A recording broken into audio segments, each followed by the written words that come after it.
Hey there, I hope you're doing well and still having fun following this Unity series. I'm definitely having fun making it for you. If you haven't already, make sure to subscribe to get more Unity RPG content and keep building with us every day. Now that we've set up our hill entry trigger and added boundaries to control where the player can go, we need to take care of one last detail. When the player leaves the hill, we want to re-enable the hill colliders so they can't walk back through the sides or glitch out the map. We need to add a copy of our hill collider, and this one is going to be boundary colliders. We can now duplicate this for each loop. And now for each collider 2D, let's call it boundary. We need to enable the boundary. Before we hit play and test everything, there's one last step we need to take. In Unity, we want to make sure that the hill boundary colliders are not active by default, because we only want them to be enabled when the player exits the hill. So here's what you need to do. In the hierarchy, select your hill boundary tile map.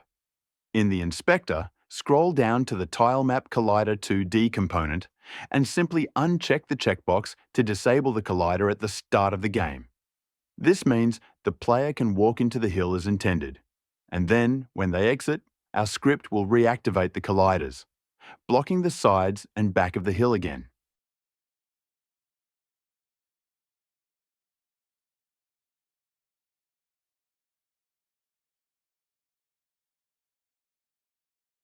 Alright, let's test it out. When we hit the play button and walk up the hill, everything works great.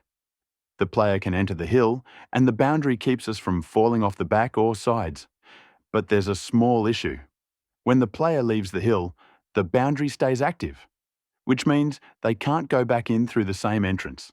So let's jump back into our hill entry script and fix this little problem. We can add the fix inside the same script, but let's take a moment to clean up our code using a best practice called separation of concerns. Right now, we can do both the hill entry and the exit logic inside the same script. While that works, it can quickly become messy, especially as your game grows. So instead, we're going to split the responsibilities by creating a new script just for exiting hills. This keeps each script focused on a single task, which makes things easier to maintain, debug, and expand later. Let's go ahead and create a new script. Right-click in your Scripts folder, choose Create, C#, script, name it, HillExit. Now open it in Visual Studio. Just like before, delete the Start and Update methods. We won't be needing those. Next, we'll copy the logic that was in onTriggerExit 2D from our hill entry script and move it here inside the new hill exit script. Let's also make a couple of naming tweaks to fit our new script.